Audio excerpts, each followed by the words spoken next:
Good morning, St. Louis. What it do, Ultimate Hustlers? It is 7 a.m. on a Tuesday morning. So y'all know what time it is. It's time for the St. Louis Hustle Podcast with your boy Cortez Hustle and my girl Michelle. Hey, and today we're talking bitterness or betterness. Is betterness a word? Can we say betterness? It is. Either you're bitter or you're better, ladies and gentlemen. And that's what we're talking about today, man. I heard Michelle, someone say that bitterness is like you drinking poison and hoping the other person dies, right?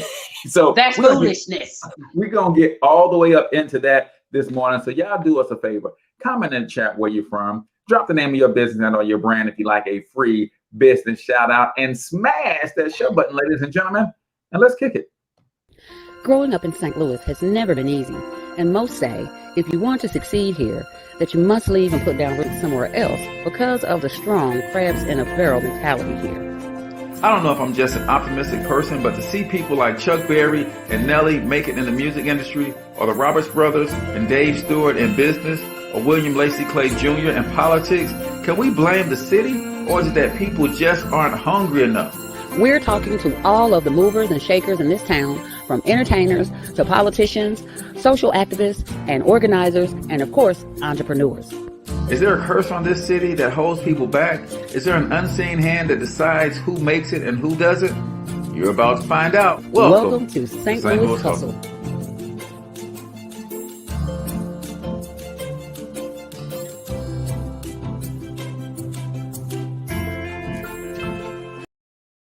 All right, ladies and gentlemen, welcome back to the St. Louis Hustle Podcast. I'm your host, Cortez Hustle. That is my girl, Michelle A. And we are coming to you live and direct from the My Perfect Money Plan Studios here in St. Louis, Missouri. Listen, y'all, I've been trying to tell y'all that the best, most effective weapon to fight the war on poverty is a home-based business. And now, Michelle, guess what?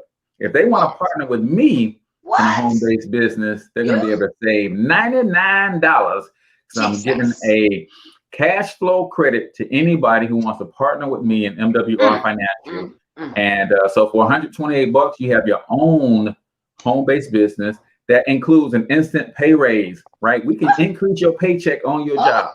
We got credit repair experts that's going to fix your credit for you. We've got debt elimination system. We got a team of bill negotiators, Michelle, that will call Verizon, that will call Ameren, or that will call Spire. I was going to say call Leclerc. No, they will call Spire. Right. And negotiate your bills down. If you want to make money more effectively, if you want to save and manage money more efficiently, if you want to grow and protect your money more aggressively, then I need you to comment home-based business in the comments, or I need you to text. For those of you who are listening to the podcast, text HBB to 314-874-6887 along with your name. Text HBB to 314-874-6887. I want to share with you how you can partner with us. For $128, you got your own business, Michelle. Rent it from your home. All of your bills and utilities become a tax write-off. It's just gangster, man, what we're doing and how we're fighting this war on poverty. But you got to take action, ladies and gentlemen. So with that being said, Chalet. Excuse me. Yes, I got a question. Well, you was talking about the things that you do with the thing that you do. And you said you could help people pay off the bills or help them negotiate with people. Yes. You said Leclerc. Now, you know, how old is your bill if you still owe Leclerc? There's some people out there probably still owe Leclerc. So they might have been like, no, I need to know what to do for them. Spire a whole other. How old is your debt? You got grand debt if you still owe Leclerc. Yeah, if you owe. And stop putting bills in your kids' name. Stop. Yes, people. Stop that. Stop that. Yeah, don't do that. I didn't even think it was a thing still, but people still do it. I tried to do it back in the 90s. I'm too scary. See, that's why I could never really do nothing seriously illegal, because I'm too scary. I tried to do it, and the lady called me, and she's like, "Ma'am, is this your name or your social?" Oh, click. I don't know. I was scared. I thought she knew. So yeah, stop it, people. Yeah. Sorry, carry on. My bad. Stop it. Messing up them children credit before. And speaking of that, Michelle, because we gotta stop playing that game and start playing the game. See, Yeah. Instead of putting bills in your kid's name, put your kids on your credit cards as an authorized user to establish their credit for them while they're young. Don't jack their credit up. Build their credit up while they're young. You ever wonder how these commercials come on, Michelle, and they talking about I do see the kids and the $199 for this brand new charger.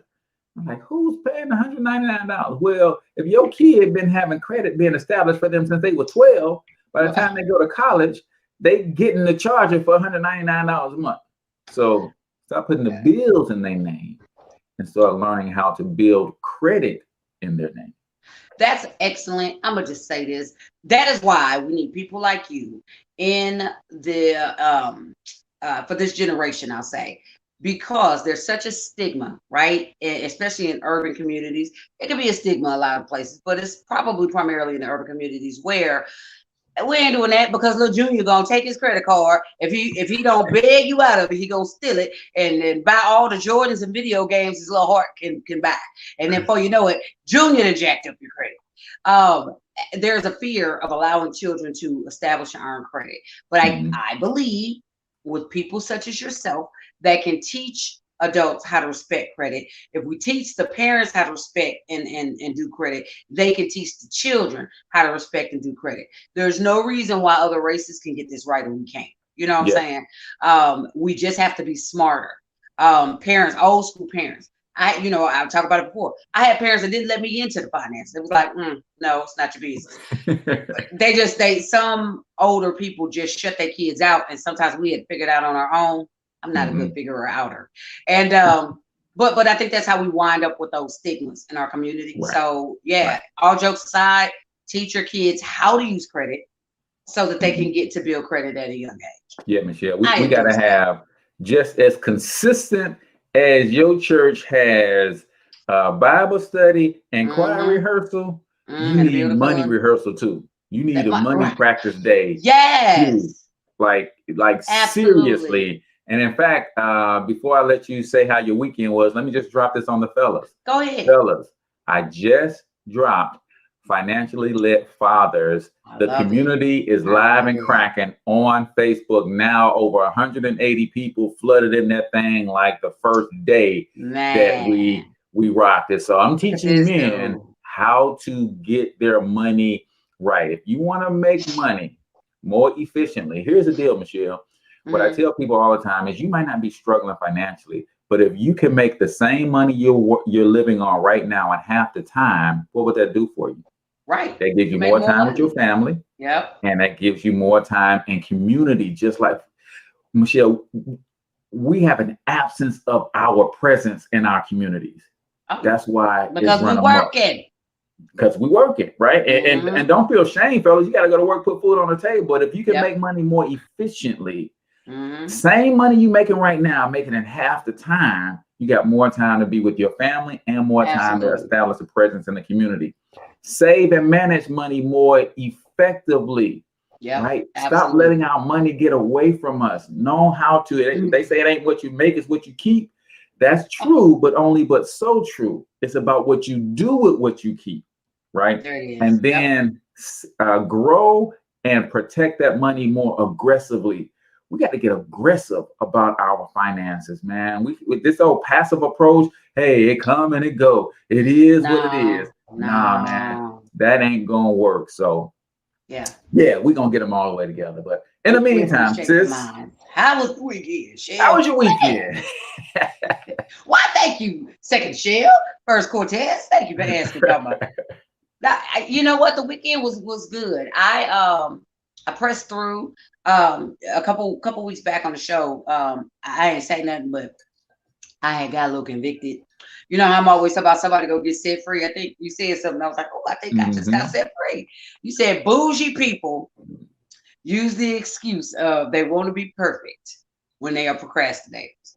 Regular folk just procrastinate, be like, I ain't done yet. That's me. I'm regular, but sometimes I am bougie. My kids call me bougie. and being a perfectionist. That hit my house. I was just like, dang, I think I am bougie a little bit. But I'll be trying to get stuff just right. And it's a trick. Really, it is. It's a trick of the enemy because it causes procrastination, trying to get things. Nothing is perfect. I don't care if you think you got it perfect, it still ain't perfect. Nothing's perfect, right?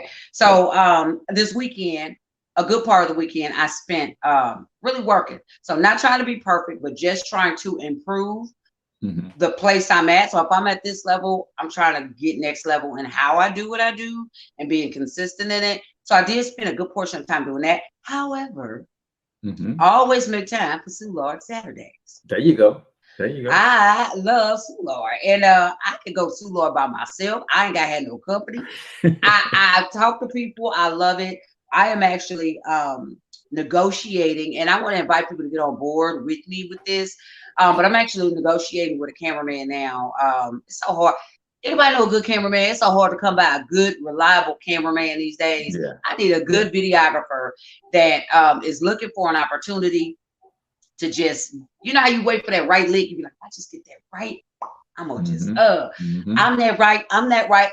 So but I was talking to one guy about just bring the camera and follow me down there, you know, and then I'll put voiceovers and all of that on later, but because so much happens when I go to Soulard, and I'm telling you, you can't make the stuff up that happens to me.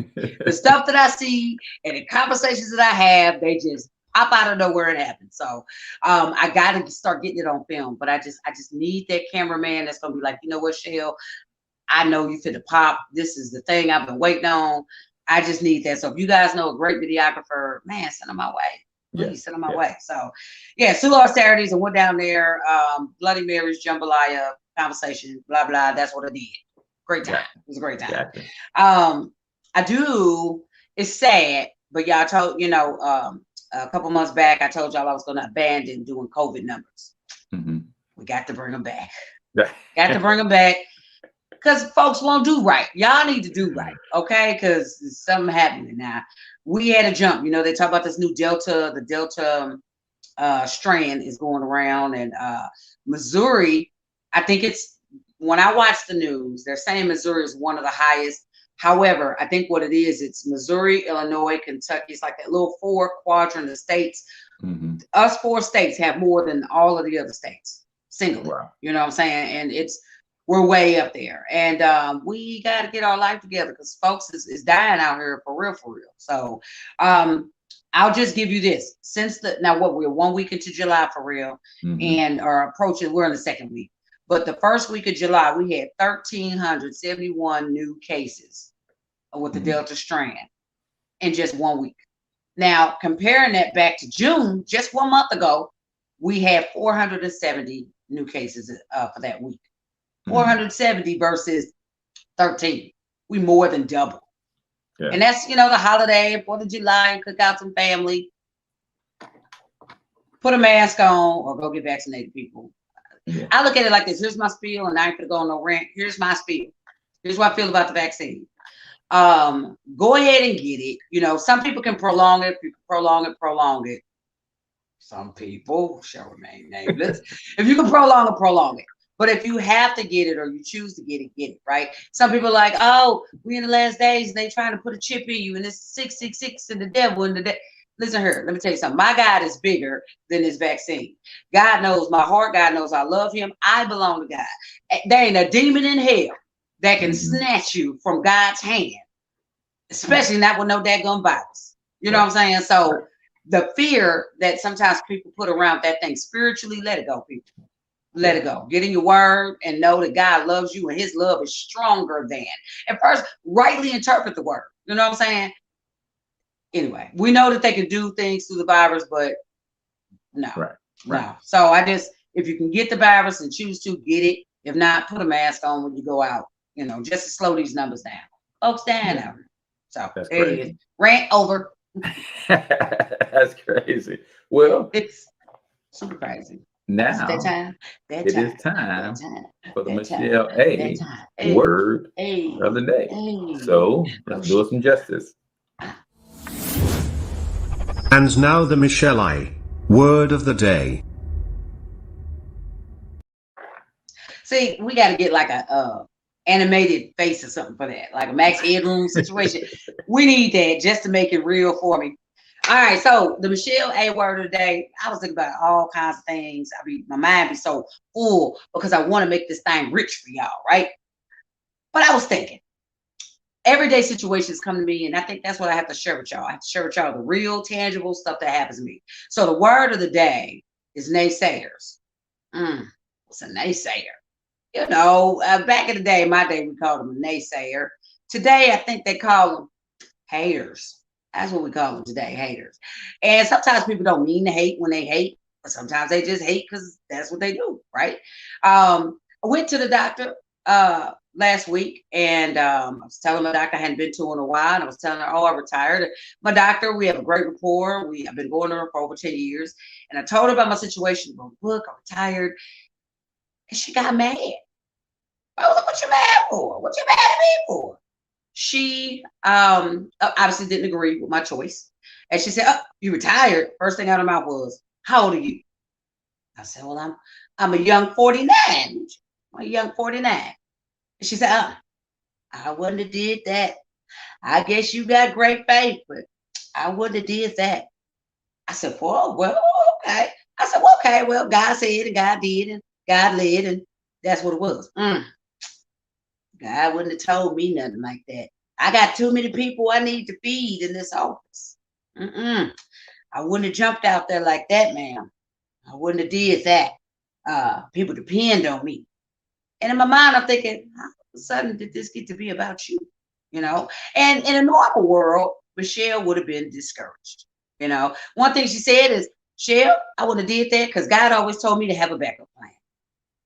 And my faith is just the opposite of that. God is the front plan, the backup plan, the sideways plan. He is the plan, you know? So I left the doctor's office and I was feeling some kind of way. I was grieved in my spirit a little bit, not for my choices because God is amazing, but I was grieving for her because she didn't have faith, right? The faith, and people are not always going to have faith to believe what God told you, right? And in most circumstances, that will lead us to what? Shut your mouth. You can't tell everybody everything. And I agree with that wholeheartedly. However, what God told me in that moment was, you need a naysayer, one or two.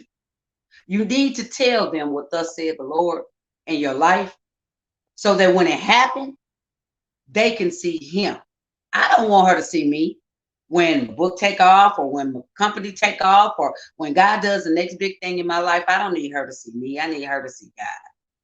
And simply because I chose to still share that testimony, I chose to still say Jesus did it. When it does happen for me, she will see the glory of the Lord, right? So be careful with who you share your business to, definitely that. But sometimes you got to let the haters see you shine. You have to, because we don't want them to see you. We want them to see God. We want them to see what he can do. So that's my word of the day. Boom, you've been hit. Hey. All right. That is Michelle A. Word of the day, brought to you by my good friend Brian Keith McNeil, the sales confidence coach. Ladies and gentlemen, if you need a sales confidence coach, you need to hit up briankmcneil.com, MCNEILL.com. Brother makes selling, he removes the negative stigma from selling. Right. He hit me with something Michelle called the sin of the desert. Said if you have water and you're walking through the desert with somebody who's dying of thirst and you don't give it to them or you don't sell it to them, that is your sin. I was like, wow. A lot of us have great products, great services that will heal, that will help people. And we refuse to open our mouths. Yeah. So we're committing a sin. So briankmcneil.com. I'll put that link in the show notes and in the comments as well. But today we're talking bitter or better. You want to kick us off, sis? Let's get all the way up in this. And by the way, if you have not hit that share button, go ahead and do that. And also make sure you comment the name of your business and or your brand if you like a free business shout out this morning. Yeah. So bitterness, right? I was looking at this and I wanted to find, there's so many different variations of the definition for bitterness. The best one that I saw was kind of what we see in other people, which is A bitter person might spew inner hurt and anger by saying and doing things that hurt the feelings of others, exhibiting ruthless verbal and or emotional cruelty, right? You ever meet that person that's just downright mean? Ooh, they're so mean. Why are you so evil? There's folks like that out there, right? And what we have to realize is a lot of times when people are just naturally mean, nobody's naturally mean. God didn't make us a naturally mean people, right? So something has happened in that person's life that is triggering that reaction towards people in their atmosphere, right? Yeah. And so a lot of times I try to show grace to a person like that. Something happened to them and they didn't get healed from it. That's kind of the short of it. And so I think we have to learn to have patience with people like that. And it's hard to love a bitter person. Sometimes you have to love them from a distance, but still the same. I think we have to move forth in love. What I want to do is give you guys real quick before we jump totally in. I want to give you guys a few of the signs of bitterness, just so you can kind of recognize if you're dealing with somebody that's bitter, or if you don't know nobody that's bitter, it could be you. It could be you. Like, I don't know no bitter people. Damn, I hate life. It could be you. Or if everybody you know is bitter, it could be you. Right. They only get bitter with you. They look happy across the room. When I walk up, they got angry. What you bring it to the party? What'd you bring it to? What's in your wallet? What'd you bring to the party? Okay, so here are some signs of bitterness. Reoccurring negative feelings. It's common to feel reoccurring negative feelings towards people or situations that hurt you. When you think that, when you get mad at people too easy and that thing stay on you, you could be bitter. The inability to stop thinking about a negative event. Somebody wronged you and that stays on your mind, and it's on auto replay. Like, you know, when you go on YouTube and you hit auto play, that thing just play and play and play. Yeah. If that negative situation is on repeat in your mind, you could be bitter. The feeling of regret or remorse, right? That's a thin line, because those feelings, if left untreated or undealt with, it can turn into bitterness, right? Fear or avoidance of a person or a situation. I don't go around. I don't go over there. No, I ain't feeling. I ain't gonna fool with them, because I guess for that one, the last two, you have to address certain things. Now, if you address somebody that has done you wrong, you've addressed them, it's okay to go ahead and avoid. But if you are not addressing the person or situation and you just choose to avoid them, that's when bitterness can take root, and it's a bad place to be. And the last one is a tense relationship. You have to deal with this person, but every time you deal with them, I ain't giving you our water to cry with. I'm up your tail sideways. If you're dealing with a person like that, check yourself, because you could be bitter. And we just want you to get free. That's all. That's all. We just want you to be free. You got to get it free, man. You got to get it free. Shout out to my man, D-Boy in the building. He says, I am from D-Boy and in the gym entertainment is checking us out live this morning. So I appreciate you. Oh, I need to get in the gym for tuning in. If it's a real gym, I need to get in the gym. If it's like a rhetorical gym, then I think it's the rhetorical gym. Damn. They put in that work. I see what you did there, D-Boy. I see what you see. Blonde hair. It happens. The chemicals got in my brain. Carry on. I think that bitterness thing is, it like really carrying that. Just to me, it does make sense, right? And this is my wife and I have such an amazing relationship. She gets mad at me for working too much, and I apologize, and I'm trying to, get that in order. But the other thing she gets mad at me about, Michelle, what's that? Not getting mad. I can see that. I'm not lying. You need to get mad. I'm cool. You should be mad. You know what? I'm done. Okay, today, sir, you should be mad. I'll be mad for you. I can see her just running up slapping. Like, there's no way you could just be this happy all the time. There's no way you don't get mad. I'm like, and she's like, And I said, shit I do sometimes it's just like it might only last 10 seconds. Well, I need to know about them 10 seconds. Right. Can I get in on this?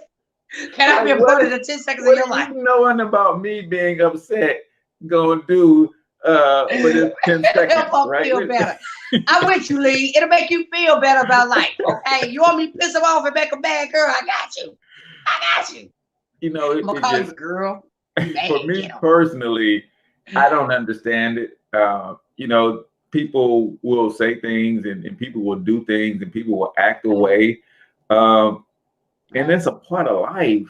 And to hold on to that, to keep that, to turn a molehill into a mountain sometimes it's not even necessary. And I think the one thing that I have an abundance of, Michelle, is empathy. You do. I realize people are people, right? And we're all flawed. And sometimes you're taking out the worst part of your day on me. And I didn't do anything to deserve that. And I realized that, but you're hurting, you're going through something. Maybe I can drop a word in your spirit to get you to turn around. Or maybe you just needed to get that off your chest, even though it wasn't intended for me. All right. I don't know, but you know, Vivian says I would have to be high all the time to not be mad. Oh, I appreciate your honesty. She was like, I ain't tripping off nobody. Let him do what he gonna do. You run out of that, you be like, God damn it! I'm killing everybody. Somebody, you need a weed man on deck all the time. We don't want you to hurt nobody. Don't hurt nobody. I need the weed man. I need the dispensary. I need the edibles. I need the smokable. I need the vape. I need something in arm's reach at all times. Yeah, we're gonna have you. I know how you can get started. Grow your own. Okay, I got somebody. I got a plug for you because we want you calm in this life. You know, you're gonna accomplish so much more. I'm telling you. That's hilarious right there. Yeah. But you know what? It's great that you're self-aware. And speaking of self-aware, you know, that's something that you can learn about in my new book. Who the heck do you think you are? I just will let you guys know books will be in soon. Everyone that has ordered the book, thank you so very much. This is not the time for that, but I just figured it was a great segue. Man. Thanks, man. Give it to him. Give it to him, Michelle, because I think I'm so proud of you and going through the process and seeing it through. And you got your first proof copy in, and it is it's looking good, man. And I can't wait to see what comes out of this thing. Like for real. It's super amazing. It's gonna be amazing. And I just keep saying it. Buy your books. If people are buying books, and I appreciate everyone that's bought a book thus far. I just love you all for it. And here's the thing. I'm gonna be bold and make this statement. I'm glad that people are buying books to support me. That's great. But God had to check me in my spirit because I was worried about book sales. And not that I'm not concerned about making money. That's there. But this is purpose in action, right? This book is purpose in action. And there's great information in this book. On these pages, on these 97, it ain't even a hard read, 97 wonderful pages. There's information that is going to help someone. I'm glad you're buying to support me. Hallelujah. Okay. But buy the book and give it to someone that you know needs help. This got great curriculum in it. I'm about to start doing some speaking engagements where I am actually, because you guys know me, I'm a facilitator. I'm going to take the information that's in this book and start doing facilitated events because I feel that strongly about this information. I'm Michelle. It's just me. But this book, I live this book. It's got great information in it. So again, thank you for your love and support. But get the book because it's got something in it. Not just for me. Get it for you. Get it for your daughter, for your cousin, for your auntie. Yeah. So I'm Michelle A, and I approve this message. Back to bitterness. Don't make me bitter. Get the book. No. There you go. People are buying books now. So we got our top 10 tips when it comes to moving on from bitterness. 10 tips when it comes from moving on. Because like I said, man, it does you no good. It's like you drinking the poison and you hoping the other person die. And here's the thing. Crazy. A lot of times, Michelle, I see it so much. People are bitter about situations and things, and the other person has no clue that they've wronged or offended them. They gone on about their business. They gone on about their business. And you carrying that boulder around your neck, weighing you down, got a hump in your back, got a hump in your back. Yeah. No, it just makes no sense. Yeah. So let's hit you. I'm gonna kick it off with number one. All right. If you're trying to get beyond bitterness to get better, number one, take a step back. Right? It's very easy to get caught up in our emotions. Many of us simply forget to give ourselves some breathing space. Yep. And I think that's what I'm really good at. It's like, that person probably having a bad day. Yep. That I ain't done nothing to that person. They going through something. I say a quick prayer, offer a word of encouragement, or one of the things that really kills my wife, because in this online space, everybody got something to say, right? Yeah. And she can't understand for the life of me how I can come back with a positive response when somebody's trying to drag me across the internet. It's like, because that person, if you got time, you're going to take the time to consume my content for the sole purpose of spewing negativity on said content that you took the time to consume, then I don't think I have the problem. You have the problem. Absolutely. And I feel sorry for you. So I want to help you. There, you know what? Here's the thing. Not just I tell you they purchase the content. I just be like, you know what? Thank you for your purchase. Thank you for supporting. I'm anticipating the same thing. What you just said, I'm anticipating that for my book. When people really read it. And once it gets out there, I'm anticipating somebody to go through and challenge what's in here. That's fine. You read it. Let that sink in. Let that be the reason. If I get one person that can think about making a change in their life for the better, incorporating the steps in this book, I'm good. And if you didn't like it, it wasn't for you, boo. But thank you for your purchase. That's it. So by removing ourselves from the situation that's causing the emotion, we can give new perspective. Bitterness can often lead to feeling very overwhelmed, which can make everything more confusing and feel much worse than it really is. So get yourself some breathing room. Step back from the situation. Try to put yourself into the other person's shoes is how I see it. Absolutely. Number two, write it down. What? Write it down. Some people find it difficult to process emotions in their mind, right? So by expressing your feelings through pen and paper, you'll be able to free up some space in your head for positive things, right? The physical act of writing things down can make a huge difference in how you feel. It is a way of taking control of the situation while acknowledging that something is going on that's upsetting you, aka journaling, right? You have the situation, write it out, right? Write it out, look at it. You can process it a little differently, perhaps a little better. If nothing else, write it down and put it to the side. Make a conscious decision that the situation is out of my head. It happened. Put it to the side until you can process it or go through it. Gotta create some kind of like a chain of not chain of reaction, but you gotta create events that pull you out of that scenario. And writing is a good way to do that. Yeah, I love that. I love that. Number three, talk it out. Right. This approach works better for some people, and we really suggest using it alongside with your journaling. By voicing how you feel out loud, you are truly confronting your emotions. That's thing number three that Sugar will get mad at. I want to work too much. Two, I don't get mad. And if I do get mad and don't voice my emotion, I'm in trouble.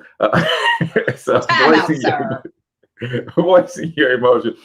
This acknowledgement will help get rid of those feelings of guilt, which are very common among bitter people. Hiding things away may feel like it'll help them disappear, but it won't. And I know truly where her concern comes from, Michelle, because that's when in '96 my baby brother got killed. Just a short few months before he got killed, I had announced to the family that I had been molested by an uncle in the family. So I was dealing with that. Then he gets killed. Then I moved back to St. Louis. and meet Lee, and we started this family, but I hadn't dealt with any of that stuff. So those suppressed emotions caused me to implode, right? Yep. And that's what led me to a mental hospital, and I had to get therapy and all that kind of stuff. So that's where her concern comes from, is you suppress those emotions, or we setting ourselves up for a implosion 5 years from now and all that kind of stuff. So I feel it. So you got to know how and when to talk this stuff out. And sometimes you pull a Forrest Gump on people, Michelle. What is a Forrest Gump? That's when I just sit on the bench next to a complete stranger and I just dump it all out. And the reason that works is because I ain't got to worry about that person telling my business. They don't know me. That person ain't got to care enough to carry it with them, because hey, I don't know them. I can't fix it. I ain't trying to fix it. So sometimes, you know, that could help you talk it out. You don't know who to talk to.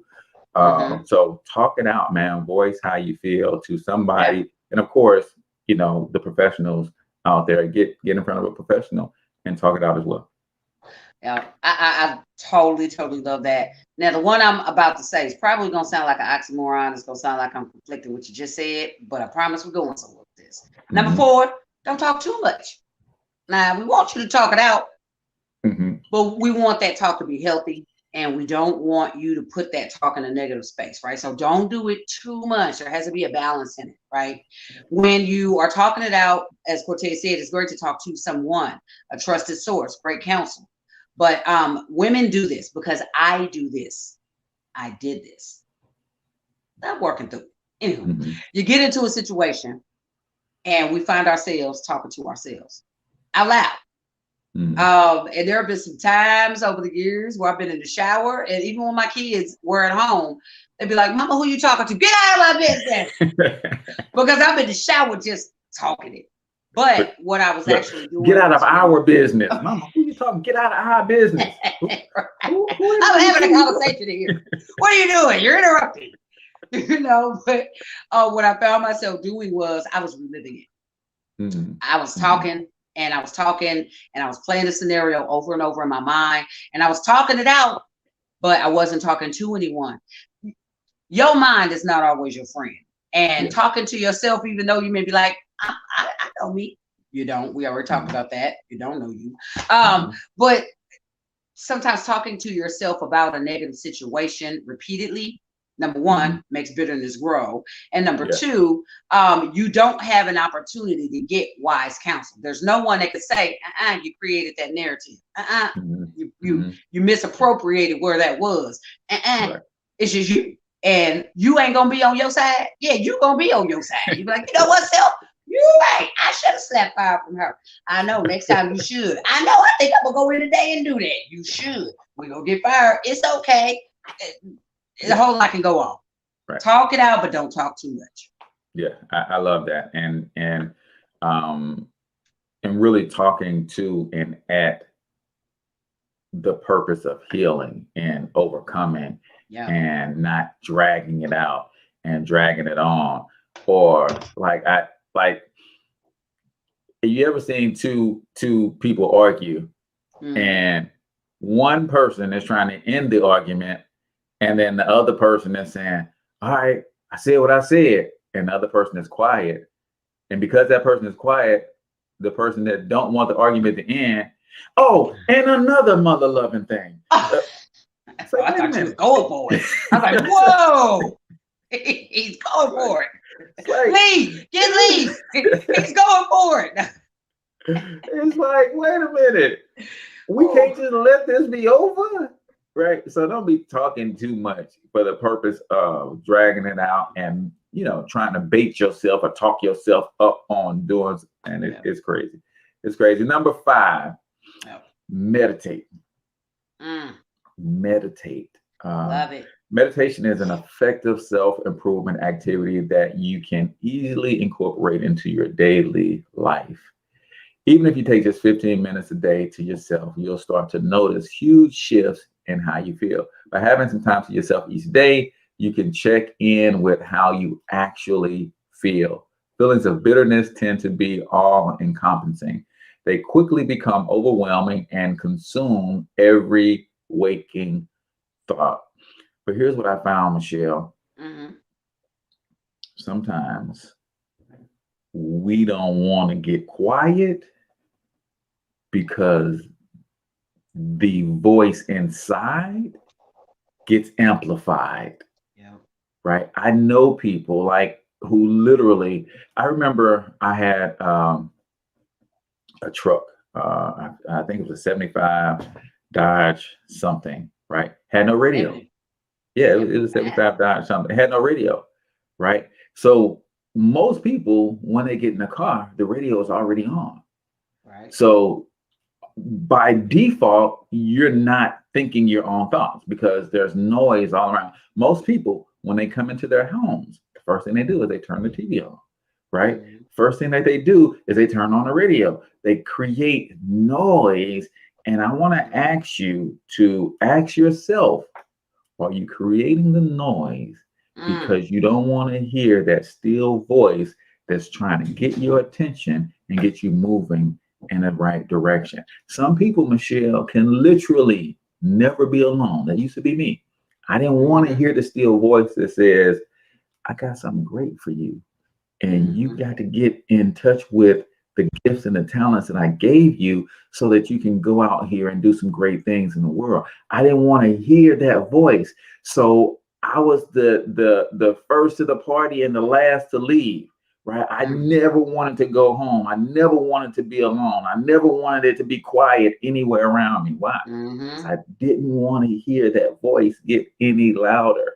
So meditation is, deal with that voice and answer the tough questions about who you are and where you're trying to go with your life. I just really quick to piggyback on what you just said. Now, I think there's a fine line, and what you said about the still voice is 1,000% true. However, I believe that there are some people out there that wrestle with other voices, and the Holy Spirit will knock at the door. If you're not saved, Holy Spirit will at least knock at your door. You know what I'm saying? He gonna stop by. If you are, then he'll be there, and the voice is low and still, but he still speak to you. But I think what a lot of people run into is that their subconscious feeds a lot of voice to them as well, right? Yeah. And if you're not a mentally healthy person, not meaning that you have any kind of mental illness, but if you are not feeding yourself and stimulating your brain in a healthy way, i.e. positive thoughts, positive affirmations, saying good things, if you're not feeding positivity, negativity gonna spring up. You know what I'm saying? It's gonna spring up. And I think that some people, they don't want to be alone because the voices that they're hearing, it could be Holy Spirit in there, but he might be overcrowded, or that still voice is overcrowded by the negative. You worthless, you ain't nothing. You know what? You crap, you fat, you ugly, you black, you this.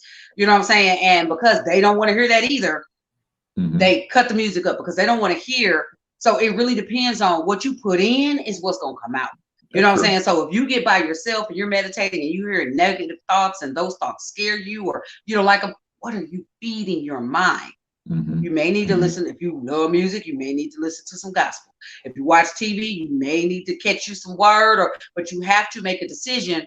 What you have to realize, what you put in your mind is what's going to roll around in your head. So if you're putting in a lot of trap music, and you putting in a lot of hate, kill, and you watching all of these crazy TV shows about murder and spirits and foolishness, those thoughts are going to stir in your head. And you're right. You ain't gonna want to be alone with yourself. I wouldn't want to be alone with you either. But feed your mind positive things. So when you meditate, the Bible says, think on these things, whatever is good, whatever is of good rapport, whatever things are true, whatever things are good, noble. Think on those things. So sometimes you have to be intentional in your thought process. So when you meditate, you can push out those other thoughts and you won't be afraid to be alone with yourself. There it is. Sorry about that. Love it. All right. We need to take a break. No, go ahead. We're gonna push right. We getting these 10. Y'all gonna get these 10. All right. Get your blood pumping. All right. We all know that exercise is a key aspect of a healthy lifestyle, but we also know how hard it can be to fit it into our busy lives. Exercising, be that working out, running, practicing yoga, whatever it is you may do, it releases endorphins that make us feel better. right? Especially when you're in a stressful situation. That's why some people go pump iron, or they work out, or they run. It gets those endorphins kind of pumping in your bloodstream, and it kind of, those endorphins, it's gonna be crazy, but it creates a little bit of a high, but a shift, right? And it really will take your mind off of whatever that stressful thing is. I think once you do create that element, then hopefully you can think clearer about your situation. You know, so get out there, get your blood pumping, and get some exercise going to help you kind of balance out the stress levels that you may be, or the bitterness that may be trying to take root. Yeah, and exercise snacks are something that I learned about. I did a show called 12 ways exercise can help you become a better entrepreneur. Right? So an exercise snack is, especially if you sit around and have a sedentary, if you sit behind a desk for 8 hours a day, an exercise snack is, I'm going to get up roughly every 60 to 75 minutes, and I'm going to do something intense. Right? No, you're going to snack on the exercise. You know what? So you're tricking people. That's trickery. That's trickery. I'm like, I like snacks, and that'll help me be a better entrepreneur. Sign me up. So you might get up and do 20 jumping jacks. Just get your body blood pumping just right quick, intense, 60 seconds, and you're going to get that flood of endorphins, right? In the book High Performance Habits by Brendon Burchard, he talks about like, hey, you ever realize when you first go to work and you sit down, you're your most productive, right? You sit down and you just kind of, you're there, you know you're at it, so you just kind of do your thing, right? Well, it's like that exercise snack creates those little moments over and over and over throughout the day. So if I take this quick burst of energy, I'm gonna get up, I'm gonna shake it off, I'm gonna do 20 jumping jacks, I'm gonna do me a couple push-ups, and now those endorphins rush in. Now I sit back to my desk. Now I'm focused for another good 15 minutes, and I'm uber productive before I start getting distracted, before I start falling asleep and all that kind of stuff. You already know what's coming. Don't get people fired, Cortez. Yeah. What Bill's over the corner doing jumping jacks and push-ups. You own something. But I want to pick and choose where you do that in the office. Yeah. If it's in the office, then you got to figure out another way to kind of do something intensely rigorous for 15, 20 seconds to kind of get those things flowing. So think about that. Number 7, confront it. Confront it. Now listen, it's funny that I get this one. You're looking at the most non-confrontational. So we talked about 3 things that Michelle came saying. Here's the 4th, Michelle. Confrontation. Don't like it. Don't want no parts of it. You call me a wuss. So what?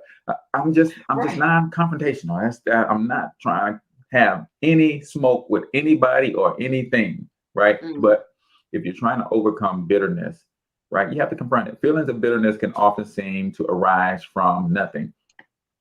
All of a sudden, we find ourselves feeling very resentful or full of regret. Again, this is normal.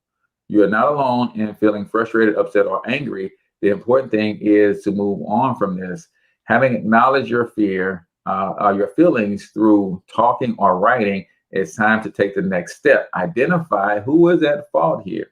We all come on, we will come on to self-accountability next, but for now, let's focus on working better with those around us.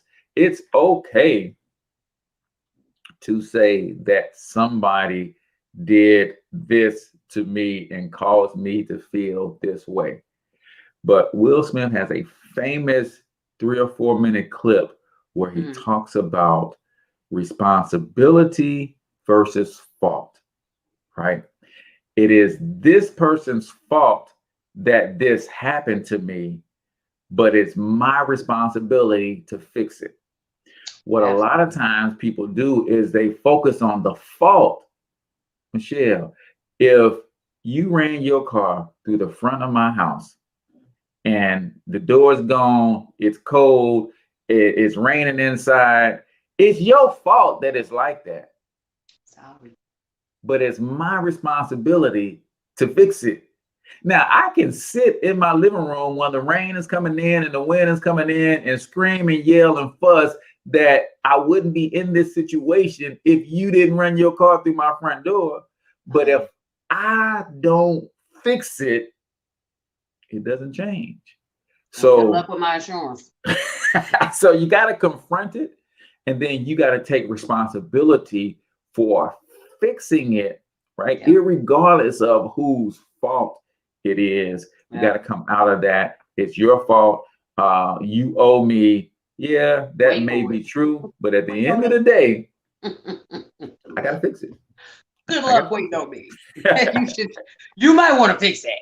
You know, right. I got solo insurance. And that's the thing. That's the thing. We're sitting back waiting on the person whose fault it is to fix it. Yep.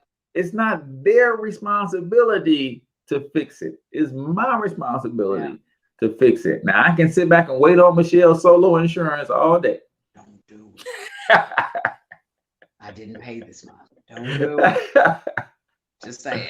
But you got to fix it, man. Fault versus responsibility. I thought that was pretty dope with Will Smith, but it makes so much sense. Stop blaming the fault. Yeah, it's their fault, but I got to fix it and move on. Absolutely, especially when it comes to self, which leads us right into number 8. Be accountable, okay? Mm-hmm. While it is important to work on improving your environment, you must accept some responsibility for how you feel, okay? Consider how you react to different situations, which means you got to know yourself. All right, consider how you act to different situations and what may trigger these feelings of bitterness in you, right? Yeah. Yes, it may be that other people make you feel bad or ignite feelings of regret, but you have to look inside as well. You have to look at you, right? Ask yourself a few key questions. Why is it that you why is it that you immediately jump to these feelings of bitterness? Like what's your trigger? Right? Why do you struggle with some emotions more than others? You have to ask yourself these tough questions. What role have you played in how you feel? Because how you feel, someone else may do something, but you are responsible for your emotions, right? Mm-hmm. And sometimes emotions are natural based on what goes into the brain sensories, right? But the action that comes after that the action that comes with the emotion or after it, that's your responsibility. Yeah, it totally is up to you. These questions may feel uncomfortable, but they're not always nice to answer, but you absolutely must answer these questions. It's for your good. The other person, me and Solo, going on about our business. You still got to fix front of your house. You know, sorry, you still got to fix it. So there it is. Absolutely. Number 9, set goals and make plans. Mm-hmm. This has a lot to do with my frustration and my lack of getting upset or angry, because I've already decided, Michelle, I've planned on how I'm going to deal with, negative people, negative situations, and negative circumstances and consequences, right? Some people have a plan that if something negative happens, it's going to ruin their day. Mm-hmm. I've already decided that I can have a bad moment, but I don't have to let that bad moment become a bad day, because bad days become bad weeks become bad months. And before long, you've been stewing over something. So by taking an active rather than passive role in your own life, you can begin to shape how you feel and how you experience your own life. Choose things that add to your calendar that will make you feel good. This may be going to a salsa class, meeting up with friends for a drink after work, or simply scheduling in some alone time to decompress after a stressful day. You can think long-term too by adding in different kinds of goals and commitments. Sign up to a ceramics class, book a holiday in the near future. This must come from European source. Book a holiday, because they say holiday, not vacation over there. Oh, yeah. Hey, you going on holiday? I was like, what? That's going on holiday. That's and even join a gym or show yourself that you are worth committing. Like, sometimes people kind of like like when I talk about vision and the quote from Dr. Miles Monroe that says every vision must be tested for authenticity, right? Mm-hmm. It's the same thing in life. Ladies and gentlemen, people will do things to you, say things about you that you don't like. What is your SOP when that happens, right? What is your standard operating procedure when somebody pisses you off? Is it to throw up your hands and put the paws on them? Or are you simply going to shake it off? Or what you have to decide what that is before something happens. I have a standing operating procedure that I'm going to deal with every negative consequence that's perpetrated against me by another human being with empathy. That's my standard operating procedure. Now, the pause are in the bag, right? They're just, I've got some other things that are part of the standing operating procedure before you get to the pause. You put the pause at the bottom. So you got to get through all the, you know what? I got a wrench, I got a hammer in here, but the pause is at the bottom. Please. It's at the bottom because don't get it twisted. Because I'm that guy that don't want no smoke. But if I catch fire, it's like flame on, like from Fantastic Four. Like I try to never be that guy. He's Incredible Hulk, y'all, is what he's saying. Yeah, you wouldn't like him when he angry. So he stay cool all the time. We don't want you to turn green. We like brown on you. Green ain't your color. No, I agree with that. And I'm glad that you said that because it reminds us to choose peace. Anger is a choice, you know. The Bible says be angry but sin not, right? So angry, you know, anger can come, but what are you going to do with it? You know, and you choose to empathize with the person that caused that emotion to you. And I think that's wonderful.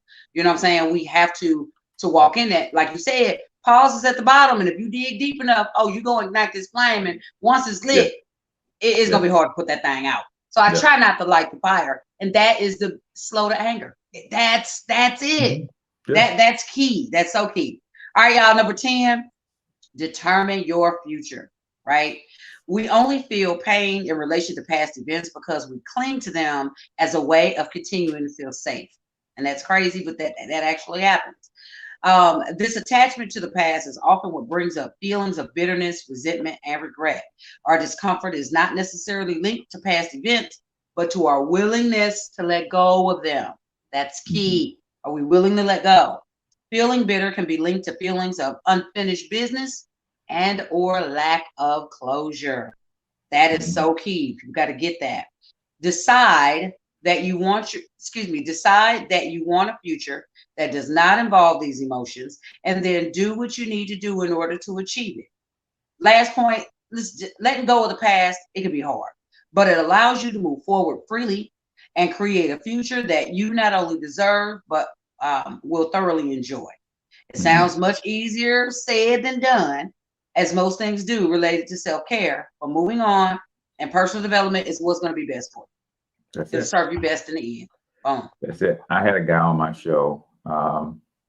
When was that? Last week? Hassani X. And he said, drama rehearsed becomes trauma. Drama rehearsed becomes trauma. This is why I let things go. What's that again? Hassani X, Coach Hassani X. Drama rehearsed becomes trauma. And a lot of times we rehearse the drama in our lives until it actually becomes traumatizing. That is that talking it out loud to yourself. When I be in the shower, talk over and over and over again. That seed is growing deeper and deeper and deeper, and it's taking root and root. That's that fit. There it is. All right, ladies and gentlemen. So that's it for today, man. Until we talk to you next time, get your money up because you can do it. More importantly, you deserve to do it, each and every single one of you.